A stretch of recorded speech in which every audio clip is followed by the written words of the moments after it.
Sir Basava sir ಇಲ್ಲಿ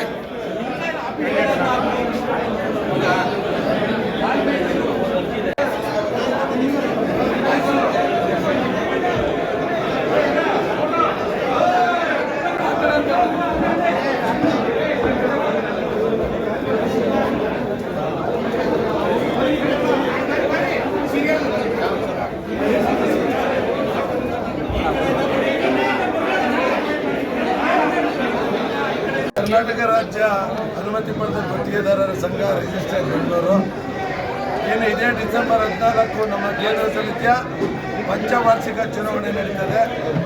ಇವತ್ತು ನಮ್ಮ ಆಡಳಿತ ತಂಡದಿಂದ 61 ಅಭ್ಯರ್ಥಿಗಳು ನಾಮಪತ್ರವನ್ನು ಸಲ್ಲಿಸಿದ್ದೀವಿ.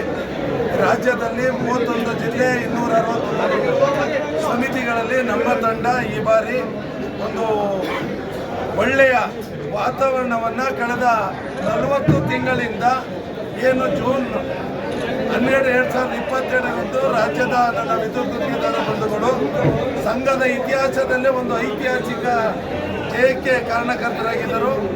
ಅವರ ಒಂದೊಂದು ಮತಕ್ಕೂ ನಾವು ಕಾಯ ವಾಚ ಮನಸಾರ ನಾವು ಕೆಲಸವನ್ನು ನಿರ್ವಹಿಸಿದ್ವಿ. ಇವತ್ತು ನಮ್ಮ ಸಂಘದಲ್ಲಿ 13,920 ಜನ ಮತದಾರರಿದ್ದಾರೆ. ಶೇಕಡ 95% ಅಷ್ಟು ಮತದಾನ ಆಗ್ತದೆ. ಅಂದರೆ 13,000ಕ್ಕೂ ಅಧಿಕ ಮತಗಳು ಚಲಾವಣೆ ಆಗ್ತದೆ ಡಿಸೆಂಬರ್ 14ರಂದು.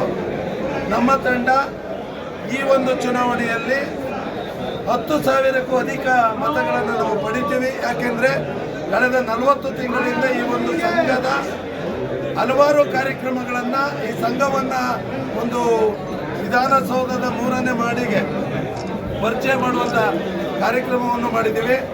ಹಾಗೆ ಈ ಒಂದು ಗುತ್ತಿಗೆದಾರರ ಸಂಘ ಸದಸ್ಯರು ಸಂಘಟನೆಯಲ್ಲಿ ಜಾಗೃತಿಯಾಗಬೇಕು ಕೆಲಸವನ್ನು ಮಾಡಿದ್ದೀವಿ. ಹಾಗೆ ಹಲವಾರು ಗುತ್ತಿಗೆದಾರರ ಸಮಸ್ಯೆಗಳು, ಗ್ರಾಹಕರ ಸಮಸ್ಯೆಗಳಿಗೆ ನಾವು ನಿರಂತರವಾಗಿ ಕೆಲಸವನ್ನು ನಿರ್ವಹಿಸಿದ್ದೀವಿ. ನಮ್ಮ ಕೆಲಸಕ್ಕೆ ನಮ್ಮ ವಿದ್ಯುತ್ ಗುತ್ತಿಗೆದಾರ ಬಂಧುಗಳು ಸಂಪೂರ್ಣವಾಗಿ ಆಶೀರ್ವಾದವನ್ನು ಮಾಡ್ತದೆ.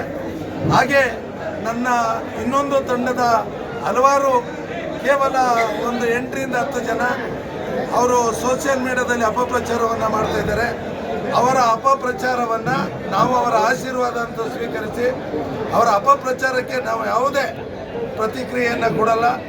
ಡಿಸೆಂಬರ್ 14ನೇ ತಾರೀಕು ನನ್ನ ಗುತ್ತಿಗೆದಾರ ಬಂಧುಗಳು ಅವರೆಲ್ಲ ಅಪಪ್ರಚಾರಕ್ಕೆ ಉತ್ತರವನ್ನು ಅವರು ಕೊಡ್ತಾರೆ ಅಂತ ಹೇಳ್ತಾ ಇವತ್ತು ನಾಮಪತ್ರಿಕಾ ಸಲ್ಲಿಕೆ ಕಾರ್ಯಕ್ರಮದಲ್ಲಿ ನನ್ನ ಎಲ್ಲ ರಾಜ್ಯದ ಗುತ್ತಿಗೆದಾರರು ಬಂದಿದ್ದಾರೆ.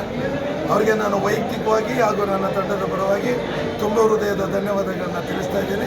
ನಿರಂತರವಾಗಿ ಗುತ್ತಿಗೆದಾರರ ಸೇವೆಯನ್ನು ಆಡಳಿತ ತಂಡ ಮಾಡ್ತದೆ ಹೇಳ್ತಾ ಸಂದರ್ಭ ಸರ್, ನಾವು ಗೆದ್ದ 60 ದಿನದಲ್ಲಿ ನಮ್ಮ ಸಮುದಾಯ ಭವನದ ಶಂಕುಸ್ಥಾಪನೆಯನ್ನು ಮಾಡ್ತಾ ಇದ್ದೀವಿ. ಪ್ರಮುಖವಾಗಿ ಈ ರಾಜ್ಯದಲ್ಲಿ 100 ವರ್ಷ ತುಂಬಿರುವಂಥ ಸಂಘದಲ್ಲಿ ಸುಮಾರು ಜಿಲ್ಲೆಗಳಲ್ಲಿ ಸಂಘದ ಕಚೇರಿಗಳು ಸ್ವಂತ ಕಟ್ಟಡ ಇಲ್ಲ. ಇನ್ನು 5 ವರ್ಷದಲ್ಲಿ ರಾಜ್ಯದ 31 ಜಿಲ್ಲೆಗಳಲ್ಲೂ ನಮ್ಮ ಸಂಘದ ಕಚೇರಿಗಳನ್ನು ಮಾಡುವಂಥ ಕೆಲಸವನ್ನು ಮಾಡ್ತೀವಿ. ವಿಶೇಷವಾಗಿ ಇನ್ನೊಂದು ನಮ್ಮ ಪ್ರಮುಖವಾದ ಅಜೆಂಡಾ ಇದೆ. ಏನು PWD ಕೆಲಸವನ್ನು ನಿರ್ವಹಿಸುವಂಥ ಗುತ್ತಿಗೆದಾರರಿಗೆ ಅವರ ಟೆಂಡರ್ ಪ್ರೀಮಿಯಮಲ್ಲಿ 0.5% ಡಿಡಕ್ಟ್ ಮಾಡಿ ಗುತ್ತಿಗೆದಾರರ ವೆಲ್ಫೇರ್ಗೆ ಯೂಸ್ ಮಾಡ್ತಾ ಇದ್ದಾರೆ CBM.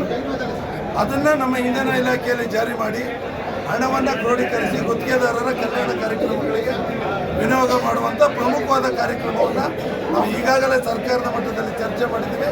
ಅದನ್ನು ಪ್ರಮುಖವಾಗಿ ಮಾಡ್ತೀವಿ.